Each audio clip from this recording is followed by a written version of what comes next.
Welcome back friends. এখনই মাত্র পাওয়া খবর অনুযায়ী বিহারের মুখ্যমন্ত্রীর পদ থেকে ইস্তফা দিলেন নীতিশ কুমার। দ্রুত ঘোষণা হতে পারে মুখ্যমন্ত্রীর নাম। তো বন্ধুগণ, নীতিশ কুমার কী কারণে মুখ্যমন্ত্রীর পদ থেকে ইস্তফা দিলেন, পরবর্তী মুখ্যমন্ত্রী কে হবে, কবে মুখ্যমন্ত্রী তৈরি হবে, এই বিষয়ে কি আপডেট বেরিয়ে এসছে আমরা এই ভিডিওতে এ টু জেড আলোচনা করব। তো জানতে হলে অবশ্যই ভিডিওটা শেষ পর্যন্ত দেখবেন, ভিডিওকে এগিয়ে এগিয়ে দেখবেন না, না হলে আপনি অনেক কিছু মিস করবেন। অবশ্যই শেষ পর্যন্ত দেখবেন। আর বন্ধুরা, আপনারা বিহারে কাকে চান মুখ্যমন্ত্রী, অবশ্যই কমেন্ট বক্সে লিখে জানাবেন। আর যারা এখনও এই চ্যানেলটিকে সাবস্ক্রাইব করেননি, ভিডিওর নিচে লাল রঙের সাবস্ক্রাইব বাটনে ক্লিক করে পাশে দেখবেন একটা বেল আইকন উঠে আসবে, সেখানে ক্লিক করার পর অল নোটিফিকেশন অন করে রাখবেন। আর একটা লাইক করতে ভুলবেন না। শুক্রবার মুখ্যমন্ত্রীর পদ থেকে ইস্তফা দিলেন নীতিশ কুমার। রাজ্যপাল ফাগু চৌহানের সঙ্গে দেখা করে মুখ্যমন্ত্রীর পদ থেকে ইস্তফা দেন তিনি। একই সঙ্গে রাজ্যপালকে বিদ্যমান বিধানসভা ভেঙে দেওয়ার অনুরোধও জানিয়েছেন তিনি। রাজ্যপালের কাছে পদত্যাগ ও বিধানসভা ভেঙে দেওয়ার জন্য নীতিশ কুমারের সুপারিশের ফলে এখনই বিহারে নতুন সরকার গঠনের প্রক্রিয়া শুরু হবে।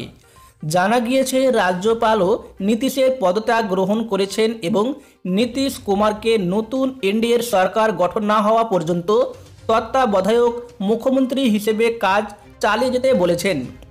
দীপাবলির পরে 15ই নভেম্বর রবিবার নবনির্বাচিত এনডিএ বিধায়কদের একটি সভা হবে, যেখানে এনডিএ নেতা নির্বাচিত হবে। এই সভায় নতুন মুখ্যমন্ত্রীর নামও ঘোষণা করা যেতে পারে বলে মনে করা হচ্ছে। উল্লেখ্য, হাড্ডাহাড্ডি লড়াইয়ের পর নীতিশ কুমারের নেতৃত্বাধীন এনডিএ বিহারের বিধানসভা নির্বাচনে জিতেছে। নীতিশ কুমারই যে মুখ্যমন্ত্রী হচ্ছেন তা কার্যত নিশ্চিত। এ নিয়ে সপ্তমবারের জন্য বিহারের মুখ্যমন্ত্রীর পদে শপথ নিতে চলেছেন নীতিশ কুমার। 2000 সালে তিনি প্রথমবার মুখ্যমন্ত্রী হন। এরপর থেকে নানানবার মুখ্যমন্ত্রী পদে শপথ নিয়েছেন বিহারের এই অন্যতম রাজনৈতিক নেতা। ভোটের আগে এনডিএ জোট মুখ্যমন্ত্রী নীতিশ কুমারকে মুখ্যমন্ত্রীর সামনে রেখে লড়াই করেছিল।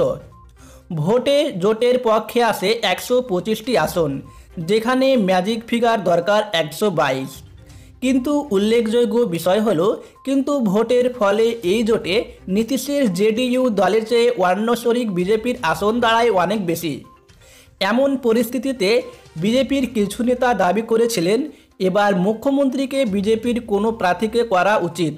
তবে প্রধানমন্ত্রী নরেন্দ্র মোদী বুধবার সন্ধ্যায় বিজেপি সদর দপ্তরের কর্মীদের স্পষ্ট জানিয়ে দেন, নীতিশ কুমারের অধীনে বিহারে এনডিএ সরকার গঠন করা হবে।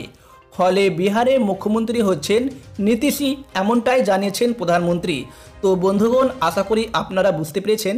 এই ছিল আপডেট।